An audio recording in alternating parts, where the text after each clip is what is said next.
Dans Daniel 8, 23 à 25, une prophétie fascinante se déploie, annonçant l'ascension d'un dirigeant au visage féroce, possédant une grande sagesse, capable de comprendre des énigmes mystérieuses. Ce personnage puissant, bien que redouté, ne gouvernera pas de son propre pouvoir. Il causera des destructions dévastatrices, non seulement contre les puissants, mais aussi contre le peuple saint, usant de son intelligence pour manipuler la politique et semer le chaos sous le masque de la paix. Mais au final, il sera vaincu sans l'intervention de l'humanité. Cette prophétie ne fait pas seulement référence à un événement historique, elle se répercute dans l'avenir, où l'Antéchrist émergera, une figure maléfique prête à bouleverser l'ordre mondial. L'héritage d'Antiochus Épiphane. Nous commençons par explorer l'histoire d'Antiochus Épiphane, un roi séleucide du 1er siècle avant Jésus-Christ. Ce tyran incarne à la perfection le portrait prophétique de Daniel. Connu pour sa cruauté, il a persécuté les Juifs avec une brutalité inouïe, imposant la culture grecque et profanant le temple de Jérusalem. Sa politique d'hellénisation forcée visait à effacer l'identité juive et à imposer le culte grec.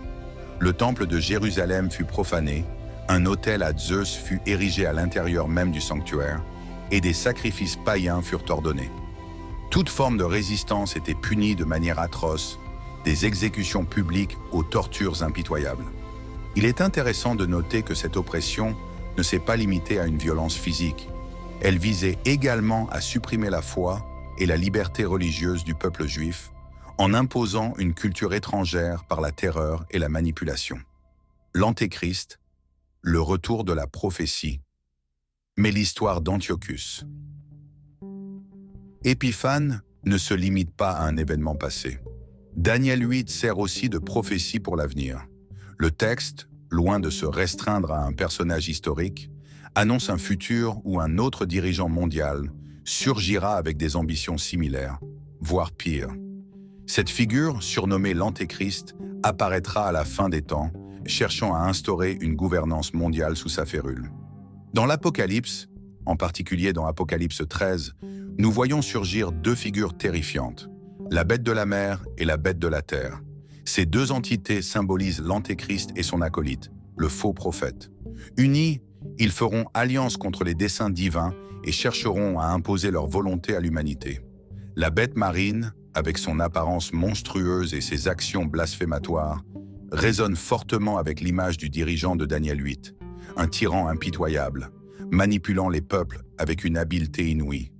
La convergence entre les prophéties de Daniel et l'Apocalypse montre à quel point ces messages bibliques sont cohérents, nous prévenant du rôle crucial de l'Antéchrist dans la fin des temps. Le nouvel ordre mondial. La route vers un gouvernement unique. La théorie du nouvel ordre mondial postule qu'un jour, les systèmes politiques mondiaux convergeront en une gouvernance mondiale unifiée, sous l'autorité d'un seul leader. Bien que l'expression « nouvel ordre mondial » ne figure pas explicitement dans la Bible, les Écritures décrivent une période où l'Antéchrist régnera sur un système politique unique et totalitaire. Apocalypse 13 nous révèle que l'Antéchrist imposera à chaque individu, indépendamment de son statut social, une marque visible sur sa main droite ou son front. Sans cette marque, personne ne pourra acheter ou vendre. Un contrôle total de l'économie, des échanges financiers et des vies humaines. Bien que cela puisse sembler invraisemblable, les progrès technologiques actuels rendent cette prophétie étonnamment plausible. Avec l'avènement de la monnaie numérique et des transactions électroniques, nous entrons dans une ère où chaque mouvement économique pourrait être surveillé, contrôlé et régulé à une échelle mondiale. Les cartes de crédit, les paiements sans contact et les portefeuilles électroniques sont des outils qui permettent déjà de tracer toutes les actions économiques d'une personne. Imaginez un monde où chaque achat, chaque vente est enregistré et contrôlé par un système centralisé, où seule la bête a le pouvoir d'autoriser ou d'interdire ces transactions. Des magasins sans caissier qui fonctionnent entièrement par des technologies comme l'intelligence artificielle et les caméras de surveillance nous montrent déjà comment nos vies pourraient être entièrement numérisées. Vous entrez dans un magasin, prenez ce dont vous avez besoin et, sans interaction humaine, vous êtes débité de votre compte. C'est le début d'un contrôle technologique qui pourrait évoluer vers un système mondial où l'Antéchrist serait la figure centrale. Le pouvoir de Satan est la domination mondiale. Pour comprendre la puissance que cet individu détiendra, il est crucial de se rappeler que Satan, dans l'évangile de Matthieu 4:8-9, a offert à Jésus le contrôle des royaumes du monde.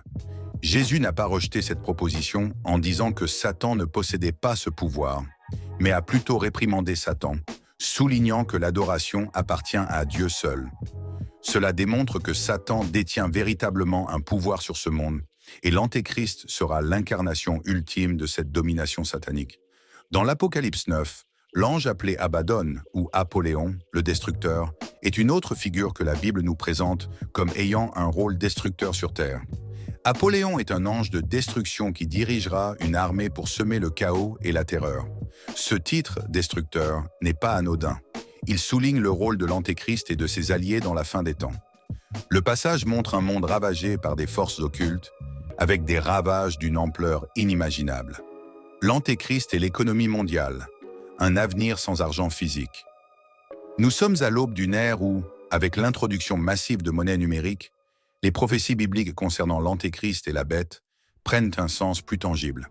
Imaginez un monde où chaque achat ou transaction nécessiterait la marque de la bête, permettant ainsi au gouvernement mondial de tout contrôler.